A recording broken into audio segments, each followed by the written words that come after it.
오늘은 8월 두 번째 주일입니다. 오늘 본문에 등장하는 아사 왕은 유다를 다스리면서 인생의 가장 큰 위기를 만났죠. 그 이유가 뭐냐? 오늘날로 말하면 에티오피아, 이 구스의 100만 대군이 남유다로 쳐들어왔습니다. 오늘날 우리 대한민국의 병력을 보니까 45만 정도 된다고 그래요. 60만의 병력이 무너져서 45만 정도. 근데 우리나라 병력 수준이 50만 정도를 유지해야 되는데 거기서 이제는 5만이 부족했답니다. 이유는 딱 하나죠. 인구가 감소해서 군대에 입대할 수 있는 청년들이 부족한 거예요. 그래서 별의별 방법이 나오더라고요. 여군을 많이 뽑아야 된다. 아니면 후방에서 이제 군수물자 이런 거 근무하는 사람들은 일반인을 데려서 써야 된다. 그래서 우리나라 군대가 50만이 무너지고 45만. 몇 년 동안 사단만 해도 10곳 이상이 사단들이 사라졌다는 겁니다. 그런데 그 당시 에티오피아 이 구스의 100만 대군, 이스라엘은 20만도 되지 않는 병력이었는데 구스의 100만 대군이 쳐들어왔다. 이건 유다 나라가 끝장나고 망하는 거예요. 그런데 아사 왕은 믿음의 사람이었습니다. 성경에 나온 기도 중에 가장 위대한 기도 중에 하나를 드리고 있어요.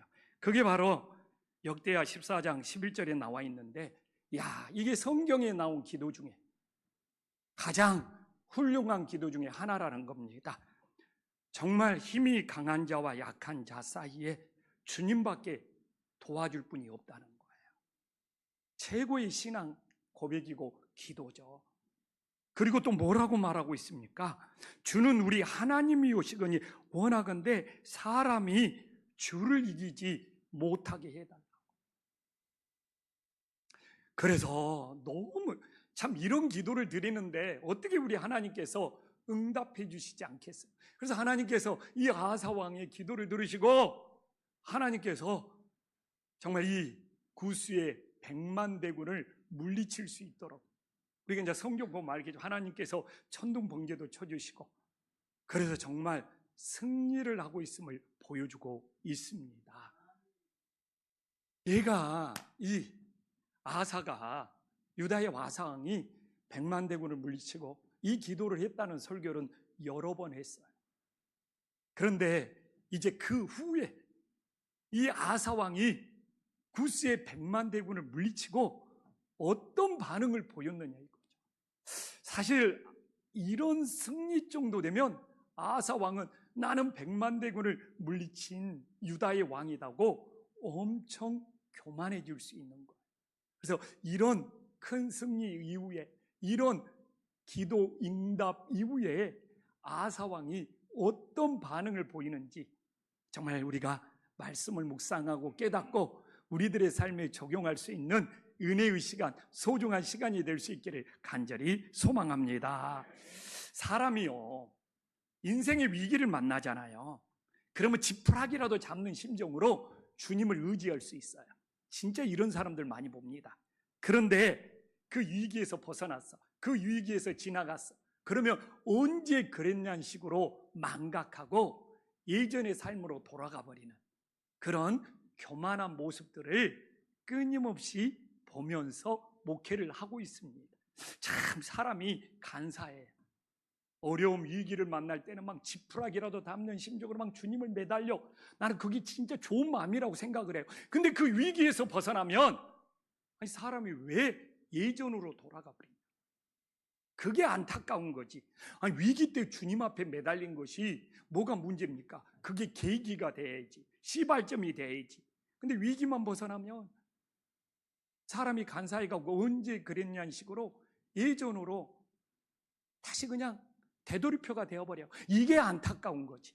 그러니까 하나님이 5대 선지자를 보내가지고 아사 왕을 시험합니다. 100만 대군을 물리치고 승리한 이후에 아사 왕이 어떤 모습인지 시험을 해요. 그래서 5대 선지자가 와서 하나님 말씀 전합니다. 나는 100만 대군을 물리친 왕이야. 우습게 생각할 수 있잖아요. 그런데 8절에 보니까 와, 이 5대 선지자의 애언을 듣고 마음을 강하게. 이게 그렇게 중요한 겁니다. 왜 그러냐면요, 나는 아사 왕은 100만 대군을 물리친 왕이라고, 그 100만 대군을 물리친 그 승리로 자신을 센 척하고 강한 척할 수 있어요. 그러면 교만에 빠지는 것이죠.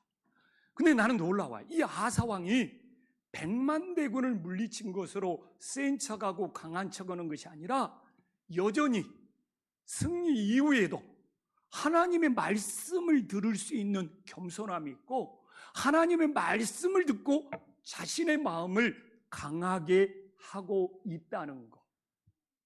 이게 바로 한결같은 믿음이 됨을 깨달으시기를 간절히 소망합니다. 위기를 만났을 때나 위기를 벗어날 때, 이 아사 왕은 주님을 향한 마음이 변함이 없어. 이게 진짜 믿음이고, 이게 칭찬받는 믿음이 됨을 깨달으시기를 간절히 소망합니다. 근데 오늘날에도 이런 유혹들이 있다는 거예요. 우리는 무엇으로 강한 척하고 센 척합니까? 우리가 뭘 했던 일로, 나는 왕년에 이런 직업이었어, 이런 일을 했어, 자기가 했던 걸 내세우면서 강한 척, 센 척 하는 사람도 많고요. 나는 이렇게 물질이 많아, 물질을 빽삼아서 센 척한 사람도 있고요. 나는 직업이 이래, 나는 세상에서 이런 좀 이렇게 인프라를 가지고 있어. 진짜 사람이 자기를 강하게 하고 센 척하는 것이 가지각색입니다. 그러나 우리가 진짜 예수님을 의지하고 믿는다면 우리는 하나님의 오늘도 말씀을 듣고 하나님 안에서 강해질 수 있는 믿음의 자녀가 될 수 있기를 간절히 소망합니다. 그럼 여기서 있는 조형식은 무엇으로 강한 척하고 무엇으로 센 척하는 것 같아요? 아니, 답변 안 해줄래요? 우리 김판신교회에 그래도 일주일에 꼭 손님들이 찾아와요. 후배 목사가 손님들로 찾아올 수 있고. 근데 여러 부류가 이제 손님들로 찾아오는데 공통점이 있어. 한신교회 손님으로 찾아오면 한신교회 와서 진짜 놀래고 가는 것이 있어. 뭘 보고 놀래고 갈까요? 어떻게 그렇게 잘 알아요? 아니, 10명 중에 뭐 8명, 9명은 요새 다 한신교회 주차장 보고 놀래서 가. 아니, 뭐, 아멘, 할렐루야.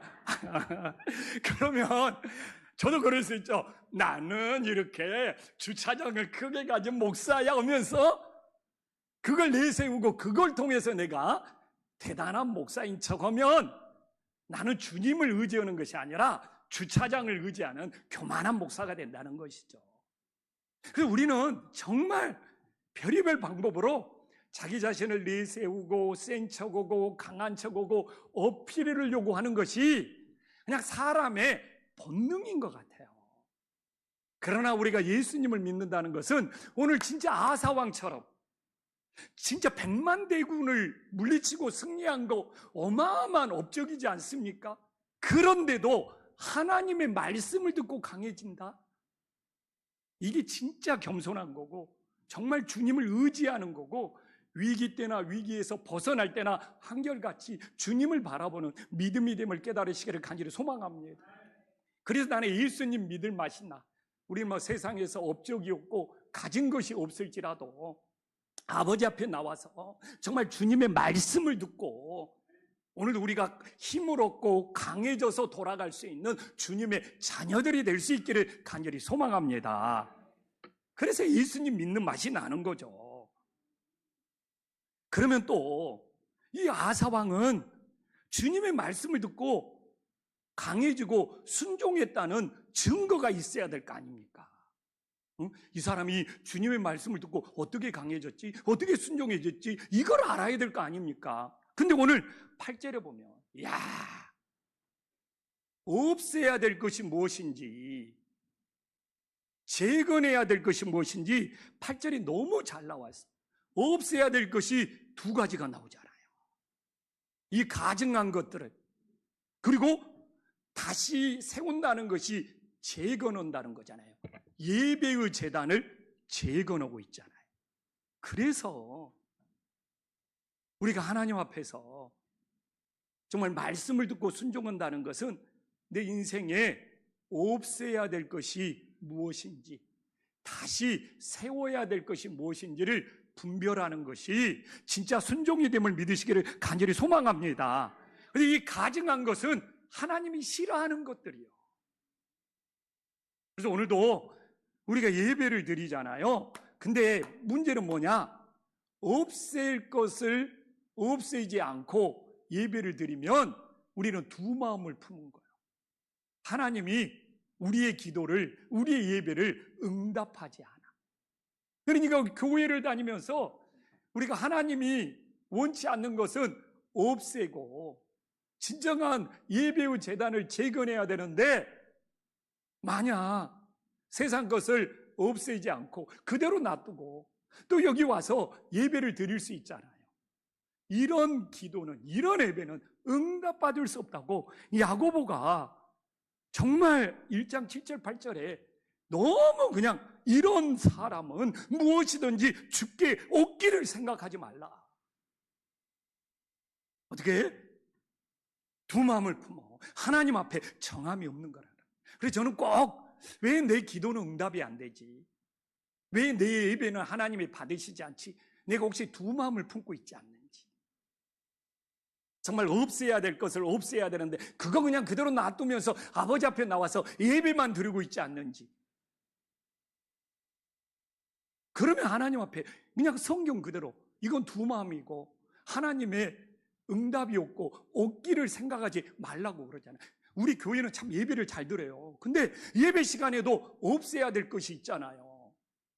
오늘 우리 예배 시간에 그런 사람이 하나도 없어서 편하게 이야기하는 거예요. 근데 막 핸드폰을 막 보고 있어. 그러면 사실 예배 시간에는 없애야 되잖아요. 오늘 정말 우리 교회가 예배 분위기가 좋고 은혜롭네요. 그런 분들이 한 분도 없고.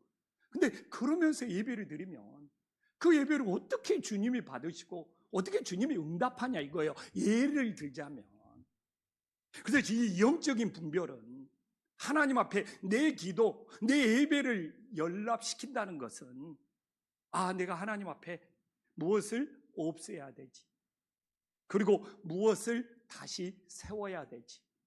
그래서 우리가 하나님이 가증스럽게 여기는 세상 것들을 없애고, 교회에서뿐만 아니라 가정에서도 예배의 제단, 믿음의 제단을 세워갈 수 있는 하나님의 자녀들이 될 수 있기를 간절히 소망합니다. 그러면 하나님께서 우리 기도를, 우리 예배를 응답해 주시는 놀라운 역사가 있음을 믿으시기를 간절히 소망합니다. 그러면 이제 중요하잖아요. 이 무너진 예배의 제단을 다시 세운다는 것은 너무너무 어려운 일이에요. 집에서도 가정 예배 제단을 드리다가 한번 무너지면 다시 세우는 것은 너무너무 어렵다는 것을 나도 체험을 했죠. 그러면 이 아사 왕은 유대 땅에서 예배의 제단을 다시 어떻게 세우고 있습니까? 오늘 9절에 보면, 야, 하나님이 함께 하시는 것을 보여줌으로 예배의 제단을 다시 세우고 있는 거예요. 이게 말로 안 돼. 하나님이 나와 함께 하시는 것을 아사 왕이 이스라엘 백성들에게 보여주니까 이 예배의 자리로 돌아오고 하나님의 회복의 역사가 일어나는 거예요. 그래서 이 시대에 저는 그래요. 최고의 전도는 뭐냐? 우리가 나는 주님과 함께하고 나는 주님과 동행하고 정말 이걸 보여줬을 때 전도의 역사, 구원의 역사, 회복의 역사가 일어남을 믿으시기를 간절히 소망합니다. 내가 내 자녀들에게도 선한 영향력을 미치려면 어떻게 합니까? 내가 정말 목사이기 전에 아버지로서 하나님과 함께 한다는 것을 보여줬을 때 그들에게 믿음이 스며 들어가는 거예요. 그러면 오늘 우리가 주님과 함께하는 삶을 어떻게 보여줄 수 있습니까? 이게 굉장히 중요하잖아요. 저는 분명히 말해요. 교회에 소속된 것이 아니라 예수님께 소속되고 교회에 소속되어서 종교 활동을 하는 것이 아니라 예수님께 소속되어서 주님의 제자로 살아가려고 하는 인식의 전환이 이루어질 수 있기를 간절히 소망합니다. 오늘날 한국교회는요, 교회에 소속되어서 교회의 종교 프로그램, 종교 활동에 정말 어울리는 사람들이 너무 많은 반면에 진짜 예수님께 소속되어서 예수님의 제자가 되어서 섬기려고 하는 사람은 너무너무 비대칭 부족해요. 그래서 저는 이것도 분별해야 됩니다. 저는 우리 김포한신교회가 교회에 소속되어서 교회에서 종교 활동하는 사람들이 아니라 정말 예수님께 소속되어서 예수님의 제자가 되어서 가정이든 세상이든 섬기는 삶이 되었을 때 그때 우리가 주님과 함께하는 삶을 보여줄 수 있음을 믿으시기를 간절히 소망합니다. 그래서 나는 가끔 마음이 아플 때가 많아. 막 자기는 막 어디 교회 다닌다, 어디 교회는 무슨 프로그램이 많다. 그래서 지금 당신이 예수님의 제자가 되어서 정말 예수님과 함께하는 삶을 보여주고 있느냐? 막 물어보고 싶어. 막 물어보고 싶어. 막 자기 교회는 이렇게 크고 막 헌금이 얼마고 막 그리고 막 이런 프로그램들이 있고 이런 프로그램들을 막 다른 교회에서 막 따라서 오고 그래서 당신은 주님의 제자가 되어서 교회에서 가정에서 예수님께 속하고 예수님의 제자가 되어서 섬김의 삶을 살고 싶냐? 진짜 물어보고 싶다니까. 그게 중요합니까? 그건 껍데기지. 어느 교회 다니면 어때? 나는 작은 교회 다닌 사람들이 더 대단해 보여요.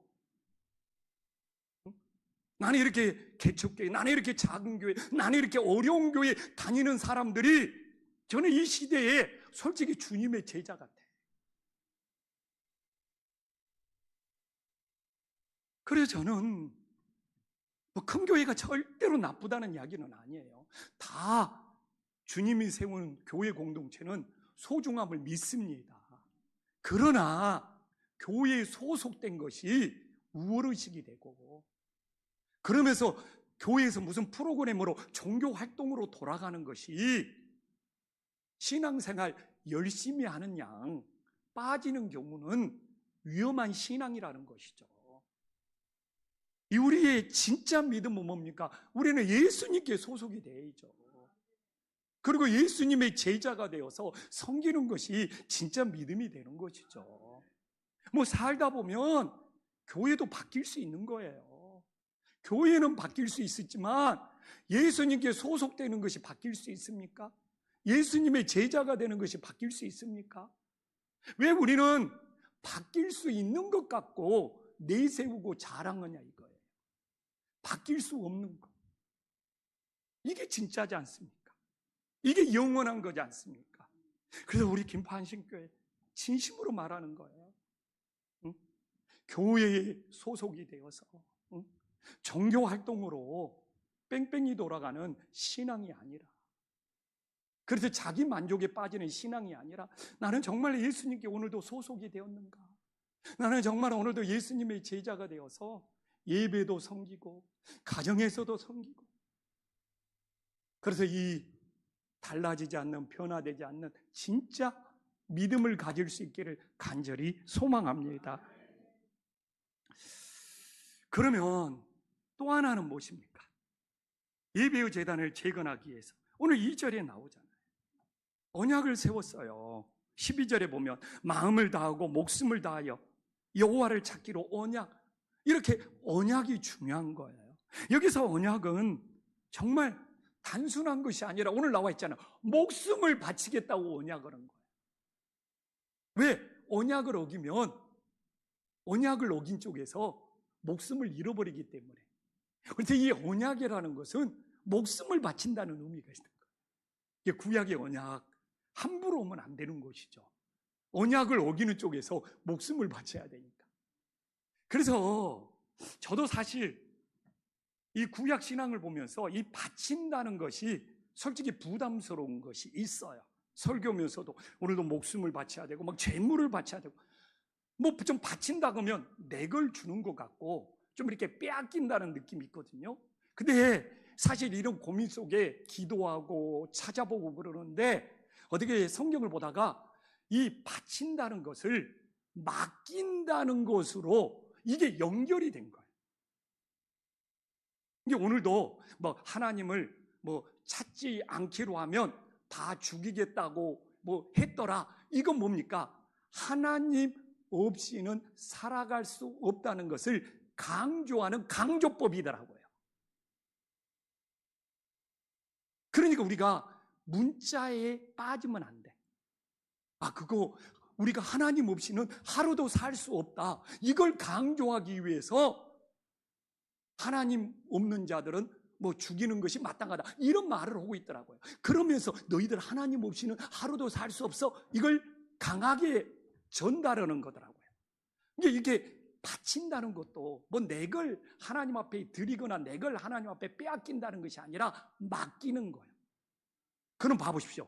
언약해 갖고 목숨을 바친다 그러면 어우 큰일 나. 근데 그 바친다는 것이 맡긴다는 것과 서로 연결되었다고 생각해 보십시오. 내 목숨을 하나님 앞에 맡기네. 내 생명을 하나님 앞에 맡기네. 최고의 감사가 됨을 믿으시기를 간절히 소망합니다. 그래서 뭐 오늘도 뭐 구약 신앙도 그렇지만 지금도 우리가 뭐 예물을 드리고 헌금을 하는데 내 걸 바친다 그러면 내가 주는 것 같고 막 인색하고 막 계산적이 돼. 근데 주님 앞에 맡기는 거잖아요. 주님이 사용할 수 있도록 성교로 사용할 주님께 맡기는 거잖아요. 근데 구약의 히브리어에 바친다는 것과 맡긴다는 것이 서로 연결이 되어 있는 거예요. 오늘도 내 시간을 바친다 그러면 뭐 내 시간을 좀 손해보는 것 같고 빼앗기는 것 같아. 근데 우리는 이 시간조차도 이 바치는 걸 통해서 드려야 될 거 아닙니까? 그래서 하나님께 맡기는 놀라운 역사가 있음을 믿으시기를 간절히 소망합니다. 그래서 오늘 우리는 이 예배의 시간을 하나님 앞에 드리는 것이죠. 그래서 내 모든 것을 바치는 이 언약을 통하여 우리의 믿음을 바로 세우는 은혜의 역사가 있기를 간절히 소망합니다. 그럼 이렇게 이제 예배의 제단을 세웠잖아요. 그러면 하나님이 어떤 은혜를 주시는 줄을 알아야 될 거 아니에요. 오늘 하나님이 어떤 은혜를 주시고 있습니까? 15절에 보면 사방에 평안을 주시는 거예요. 근데 여기서 이 처음에 나오잖아요. 뜻을 다하여. 이건 내 뜻이 아니야. 하나님의 뜻이요. 우리가 요새 방향 이야기를 많이 하잖아요. 내 뜻대로, 내 방향대로 가면은 주님이 안 계셔. 주님을 만날 수가 없어. 우리가 하나님의 뜻대로 주님의 방향으로 가야지 하나님을 만나는 은혜의 역사가 있기를 간절히 소망합니다. 저는 사실 코로나 이후에 예배의 제단을 회복해야 되잖아요. 근데 코로나 때 자기 방법대로, 자기 뜻대로, 그냥 자기 방식대로 자기 편한 곳에서 예배 드는 것에 젖어버린 거예요. 그래서 코로나가 끝난 이후에서도 여전히 자기 방식대로, 자기 뜻대로, 자기 방향대로 그냥 집에서 TV 켜놓고 그냥 두루 넣어서 정말 옳고 그름을 떠나서 한번 이게 뭐 옳으냐 틀리냐 그 사람들을 정죄하는 걸 떠나서 주님이 원하는 뜻은 무엇인지, 주님이 원하는 방향은 무엇인지 진짜 고민해 볼 필요가 있지 않아요? 그냥 내 방법대로 내 뜻대로 오니까 편하고 좋아. 정말 우리가 이 시대를 살아가면서 내 뜻대로 내 방향대로 갔는데 주님이 없으면 어떡할 거예요? 그러나 하나님의 뜻대로 하나님의 방향으로 가면 주님이 오늘 만나주시고 우리 사방에 평안을 주시는, 이 평안이 샬롬이에요. 샬롬의 평안을 주시는 놀라운 역사가 있음을 믿으시기를 간절히 소망합니다. 저는 캠프 한식교회에서 제일 원하는 것이 샬롬의 평안이에요. 이게 하나님이 함께 하시는 것을 보여주는 증거예요. 저는 캠프 한식교회가 평안을 잃어버리면, 여러분 교회가 갈등이 있어, 다툼이 있어, 주일날 오면은 눈치를 봐야 돼. 이런 교회가 샬롬의 평안이 있는 교회냐고.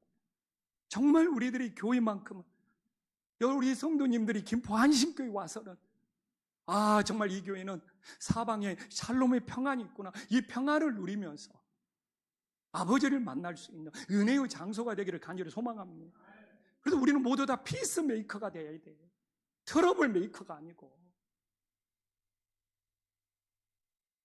저는 솔직히 어제도 리더 헬퍼방에 카톡이 하나 딱 올라오면 제가 전화를 못 겁니까? 그걸 제재를 못 하겠습니까? 근데 그분은, 그 권사님은 그걸 개인 카톡방으로 알고 있는 거예요. 역시 개인 카톡방. 그래서 자기한테 개인적으로 카톡이 온 줄 아는 거예요. 근데 모르는 사람이네. 그러니까 당연히 누구세요? 이러니까 이해가 다 되는 거예요. 우리 한 목사님이 가서 설명을 한 거죠. 개인 카톡방이 아니라 전체 카톡방. 이걸 개인 카톡방인데 모르는 사람이 보내줬으면 얼마든지 물어볼 수 있는 거예요. 이러니까 다 이해되잖아요.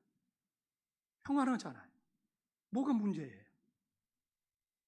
그분이 연세가 있어서 그걸 개인 카톡방으로 착각했다는 건데, 사랑의 공동체가 이걸 이해를 못해요? 이게 역지사지죠. 저는 어떻게 해서든지 이 김포 한식교회가 사방에 평안하기를 원해요. 우리 공동체에 이걸 안 깨트렸으면 좋겠어요. 자기 입장만을 내세우면서 진심으로 원하는 거예요. 저는 가정에 가서도 마찬가지입니다. 아니, 아버지가, 목사가 교회에서 이렇게 해놓고 집에 들어가서 집의 평안을 깨트려요. 어떻게 그들에게 복음이 스며들어갈 수 있겠습니까? 교회에서 사방의 평안을 유지하려고 하는 것처럼 집에 가서, 가정에 가서도 샬롬의 평안을, 사방의 평안을 유지했을 때 그게 복음의 가정, 믿음의 가정이 되는 거죠. 안 그러면 이중적인 신앙이 되잖아요. 교회하고 가정이 달라지면 안 돼요. 가정에 가서도 사방의 평안을 이룰 수 있는 은혜의 역사가 있기를 간절히 소망합니다. 그래서 누가 그런 얘기를 해서, 가정의 평안을 유지하려면 내가 잔소리하는 만큼 그 잔소리만큼 내가 희생을 해야 된대. 내가 아내한테 왜 이것이 안 돼 있고 저것이 안 돼 있고 잔소리하는 만큼 그 안 된 것을 본인이 희생하고 헌신할 때 평안의 가정이 될 수 있대요. 교회도 똑같은 거예요. 그래서 하나님이 함께 하시는 걸 어떻게 보여줄 수 있습니까? 김포 한신교회가 사방이 평안하고 우리 가정이 사방이 평안할 때 하나님의 함께 하심을 보여줘서 정말 예배의 재단이 재건될 수 있는 은혜의 역사가 있기를 간절히 소망합니다. 또한 이 아사왕이 어떤 역사가 일어났습니까? 어떤 은혜를 받았습니까? 예배의 재단을 재건해서 17절에 나오잖아요. 일평생 온전했어요. 근데 이 일평생 그의 마음이, 근데 산당은 그대로 있어. 지금 환경이, 조건이 완전한 건 아니잖아. 이러니까 더 은혜가 돼. 막 산당도 있고 이런 안 좋은 환경 조건 속에서도 마음을 지키면서 일평생 온전했기 때문에 더 강한 믿음이 되었음을 깨달으시기를 간절히 소망합니다. 우리 그런 거 있잖아요. 환경에 묻어가고 분위기에 묻어가고. 근데 산당들이 판을 치고 있잖아요. 근데 그런 외적인 조건에 흔들리지 않고 넘어가지 않고 어떻게 되는 거예요? 하나님의 평안을 일평생 온전할 수 있다는 거. 이게 진짜인 거죠. 오늘날 한국 사회는 정권이 자주 바뀌다 보니까 기회주의자들이 그렇게 많대요. 그냥 노골적으로 그냥 기회주의자들이. 그래서 고민이래요. 공무원들이 고민이래요. 어느 쪽으로 줄을 서야 되느냐. 이게 너무 자주 바뀌니까. 5년마다 바뀌니까. 막 3년 만에 바뀌어버리네. 그러니까 그냥 기회주의, 그냥 이건 상식적인 이야기잖아요. 얼마나 이 기회주의가 우리나라에 판을 치겠어요. 그러나 오늘 이 아사왕은 산당이 있든 없든 외적인 조건에, 주변 환경에 흔들리지 않고 어떻게 하나님 안에서 한평생, 일평생 온전해. 이게 온전한다는 것은 하나님과 화목하게 지냈다는 것을 보여주고 있는 거예요. 그러면 또 우리는 그렇죠. 아니, 아사왕이 일평생 온전했다는 증거가 무엇이냐? 16절에 나오잖아요. 16절에 이 어머니가, 이 태우가 아세라라는 우상숭배, 어머니를 버렸다는 것이 아니에요. 이게 혼동하지 마세요. 우상을 제거했다는 거예요. 그래서 오늘날도 저는 우리나라에 이 우상이, 무속이 판치는 것이 걱정인 거예요. 무슨 법사들이 그렇게 많고 무슨 천공들이 그렇게 많고, 나는 그게 걱정인 거예요. 영적으로 저는 이 나라를 바라보는 거예요. 우리나라가 이렇게 무당들이 많았고, 천공들이 많았고, 법사들이 많았고, 무슨 이렇게 이단들이 많았고, 이렇게 이단들이 자기들을 지원해달라고 어떻게 이렇게 정치권에 줄을 대냐. 우리가 영적으로 분별하지 않냐면 정말 이 땅에 교회들을 지킬 수 없구나. 정말 그것이 우려가 되는 거지. 그렇기 때문에 오늘 아하사 왕이 이런 믿음의 사람들이 세워지는 거예요. 자기 어머니 고민 없었겠냐고요. 그러나 우상을 섬기니까. 어머니를 버렸다는 이야기가 아니에요. 우상을 제거했다는 이야기지. 정말 이 나라 이 민족도 정말 하나님 바라보면서 이 땅에 우상이 사라지는 은혜의 역사가 있기를 간절히 소망합니다. 그럼 아하사 왕 개인적으로 가보자고요. 혈육의 사랑과 이 영적인 사랑, 하나님의 사랑이 충돌하고 있는 거예요. 이게 고민스럽습니다. 이 혈육을 따를 거냐, 이 혈육의 사랑하고 이 영적인 사랑, 주님의 사랑을 따를 거냐, 충돌하면 어려운 거예요. 그러나 아하사 왕은 혈육의 사랑이 아니라 주님의 사랑, 영적인 사랑을 따랐기 때문에 그게 하나님과 화목해 되고 일평생 온전해지는 놀라운 역사가 있음을 믿으시기를 간절히 소망합니다. 근데 한국 땅에는 유교적인 사회이기 때문에 혈육의 사랑을 따라야 될 거냐, 영적인 사랑, 주님의 사랑을 따라야 될 거냐, 충돌이 많이 일어나요. 저도 마찬가지예요. 제가 고3 때 예수님 만나고 정말 주님이 내 죄를 위해 죽으셨다는 것이 그 사랑이 너무 커서 목회자가 되려고 했을 때 아버지는 목숨 걸고 진짜 반대했습니다. 아버지는 그냥 유교로 세뇌되어 있고 지금 보면 유교로 가스라이팅 당한 거요. 제사 안 지내면 큰일 날 것 같고, 저처럼 몇 대째 장손이 조상들의 제사를 물려받아야 되는데 아버지는 우리 집안이 막 큰일 날 것 같다는 막 걱정에 근심에 무한에 쌓이는 거예요. 그래서 너 교회에는 다녀도 되니까 제발 목회자만 되지 말아라. 우리 아버지가 나한테 막 사정을 하는 거예요. 나는 우리 아버지가 나한테 부탁하고 사정한 거 그때가 처음이자 마지막이었어. 우리 아버지는 딱 해라고 명령만 내리지 무슨 자녀들한테 부탁을 하고 사정을 해요. 그냥 완전히 유교로 세뇌되고 가스라이팅 당해서.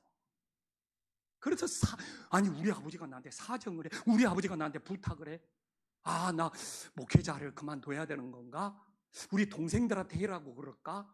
막 별의별, 나도 진짜 혼란에 빠지더라고. 근데 놀라운 것이 내가 말했잖아요. 그 당시는 제가 성경을 하루에 10장씩 읽는 시절이었어요. 그래서 이제 막 흔들려. 막 우리 혈육의 사랑.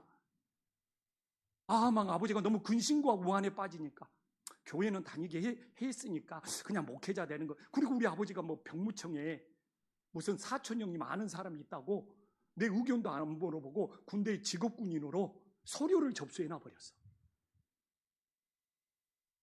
그리고 막 그 병무청에 있는 사촌이 내가 우리 아들 따오면 우리 아들은 나 따라올 거야. 막 본인이 막 다 내 스케줄 계획을 잡아가지고. 그리고 그날 밤에 너무 고민스러워서 그래도 내가 매일 읽는 성경은 읽어야 되겠던데 성경을 읽다가 이 말씀을 만난 거예요. 마태복음 12장 50절을 만난 거예요. 저 같은 기적 같은 말씀입니다.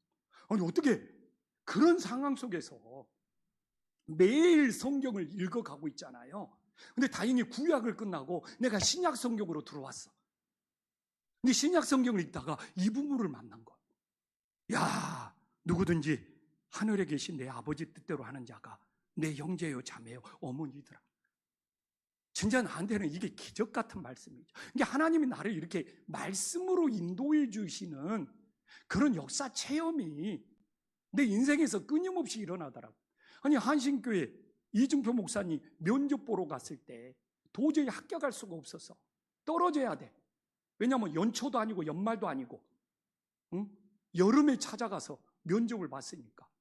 근데 면접 시간에 성경 구절 한 구절 외워봐래. 그래서 내가 갈라디아서 2장 20절이 생각난다고 하면서, 그러므로 이제 그리스도 예수 하는, 아니 내가 그리스도와 함께 십자가에 못 박혔나니 그런즉 이제는 내가 산 것이 아니요 오직 내 안에 그리스도께서 사. 그러니까 이중표 목사님은 박수를 치면서 그게 내가 제일 좋아하는 말씀이야. 그게 별세의 말씀이야. 아니, 하나 애우고 있어서 암송했는데 그게 이중표 목사님의 별세의 말씀이고 그게 이중표 목사님이 제일 좋아하는 말씀이에요. 면접 통과했겠어요? 안 했겠어요? 당장 내일부터 나와. 근데 이것도 똑같아. 이제 아버지가 말려서 신학을 해야 되냐 말아야 되냐 그 고민인데 이 말씀을 주시는데, 그러니까 거기에 살아요. 우리 아버지랑 내가 혈육의 가족이지, 이제 우리 아버지를 영적인 가족으로 만들어야 돼.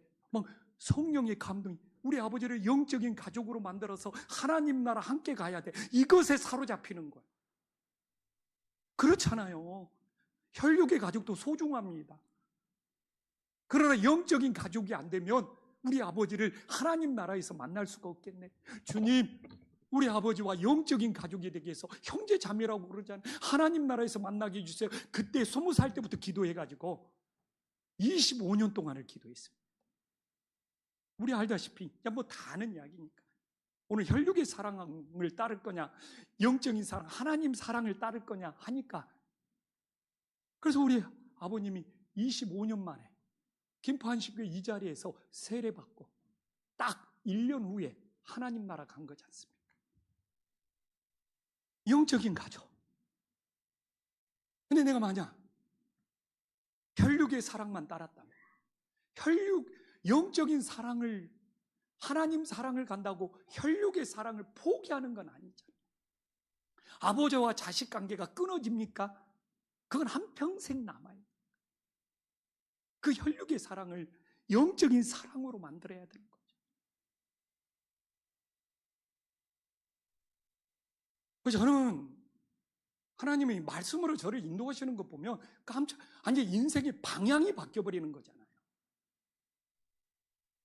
그렇게 말씀으로 하나님이 내 인생의 구석구석 역사를 하셔요.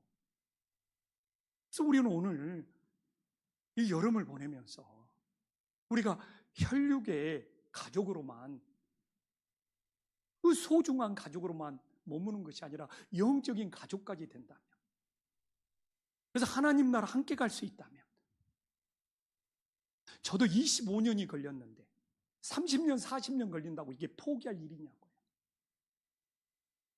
이게 아사 왕에게는 일평생 온전한 거였고, 저에게도 이 혈육의 사랑과 영적인 사랑이 있을 때 이 영적인 사랑, 하나님 사랑을 먼저 따르는 것이 일평생 온전해지는 역사고, 우리 성도님들도 이 가족의 사랑을 영적인 사랑으로 변화시켜서 우리 가정이 육적으로 영적으로 일평생 온전해질 수 있는 은혜의 역사가 일어나기를 간절히 소망합니다.